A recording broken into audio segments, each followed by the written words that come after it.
I'm here to talk about success. The first rule of success is to have a vision. You see, if you don't have a vision of where you go, and if you don't have a goal where you go, you drift around and you never end up anywhere. I mean, as you know, I was born in 1947 in Austria after the Second World War. So I was very fortunate that I stumbled onto my vision. And I didn't really like Austria when I grew up. I couldn't wait to get out of there. I couldn't see myself becoming a farmer or a worker in a factory or anything like that. Even though my parents wanted me to stay there and have a normal life. But that was their vision, not mine.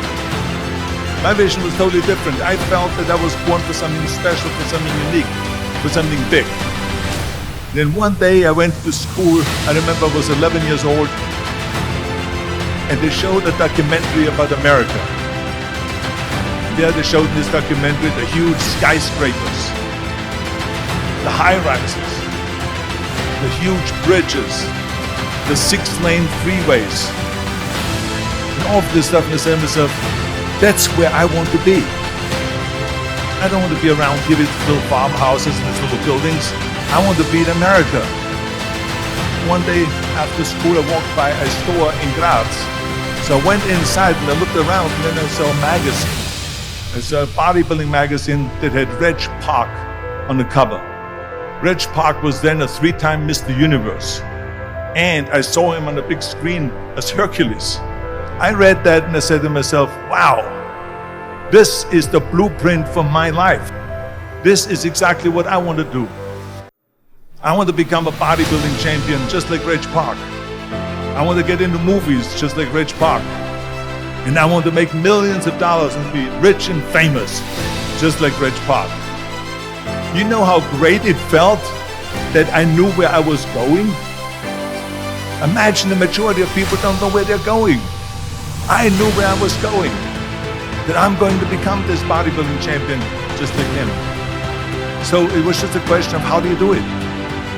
I was so relieved, because when you have a goal, when you have a vision, everything becomes easy. So people always ask me, when they saw me in the gym in the pumping iron days, they said, why is it that you're working out so hard? 5 hours a day, 6 hours a day, and you have always a smile on your face. And I told people all the time, I said, because to me, I'm shooting for a goal. In front of me is the Mr. Universe title. So every rep that I do gets me closer to accomplishing that goal, to make this goal, this vision turn into reality. Every single set that I do, every repetition, every weight that I lift will get me a step closer to turn this goal into reality.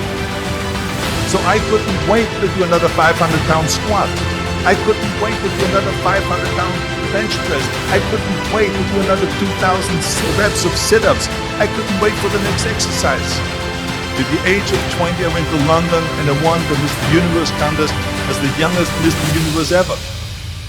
And it was because I had a goal. So let me tell you something, visualizing your goal and going after it makes it fun. You got to have a purpose no matter what you do in life. You got to have a purpose. 74% hate their job in America. Now, there is not much different when you come to Europe. The majority of people don't like what they're doing because they're really not doing it because they didn't have a goal and they followed this goal. They just aimlessly drift around, and then all of a sudden there's a job opening, so they get that job because you have to work. But then when you work, it's a chore. It's work. It's not fun. So if you think about, only a quarter of the people really enjoy what they're doing in life. That is unbelievable if you think about it. So I felt so blessed that I knew what I was doing. It's like a medical student that studies and knows he wants to become a doctor. You know where to go. And the same thing is also in politics.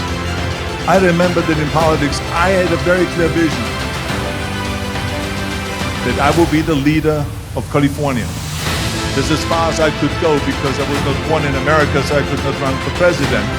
So being the governor of the fifth largest state, I should say the largest state, the fifth largest economy in the world, was for me really the ultimate title, the ultimate accomplishment in politics. So even though people came up to me and says, why don't you go and run for something smaller, you're never gonna make it. I ran for governor, and then 2 months later I became governor of the state of California. Again, because I had a very clear vision what I'm gonna do with California. So that's rule number one, have a vision. Rule number two is, don't listen to the naysayers. Everything I ever did, the thing that I heard out of people's mouth was, that's impossible. That can't be done. Or no. That is exactly what I heard, and of course I proved to the people that it can't be done. So whenever someone said to me, it can't be done, I heard, it can be done.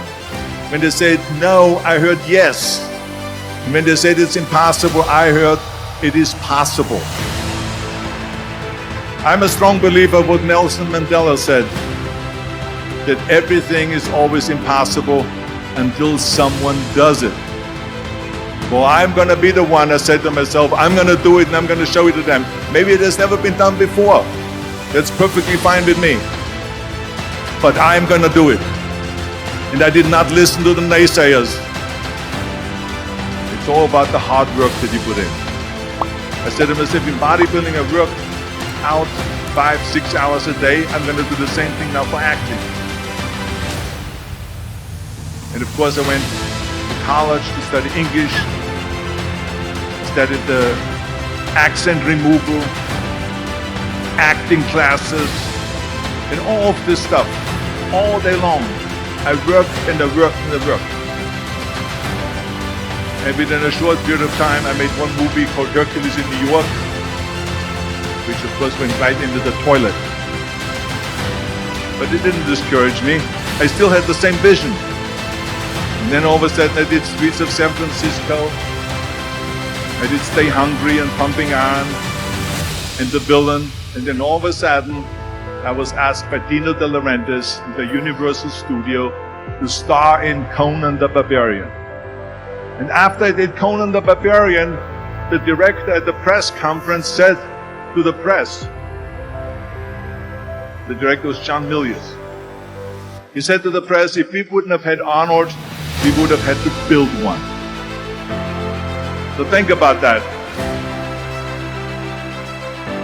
The very body that they said can never be sold because the time is wrong.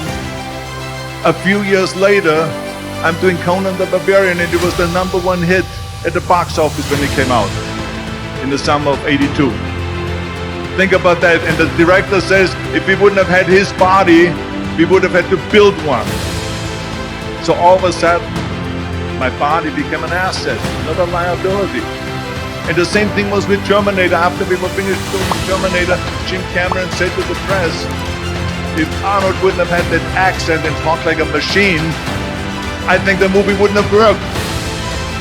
So think about that. The body and the accent that they attacked was an asset.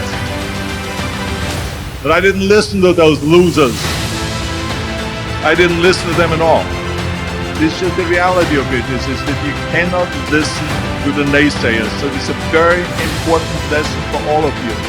So when someone says, no, this is a stupid idea, you in your mind, you don't have to say it, but in your mind just say to yourself, you asshole.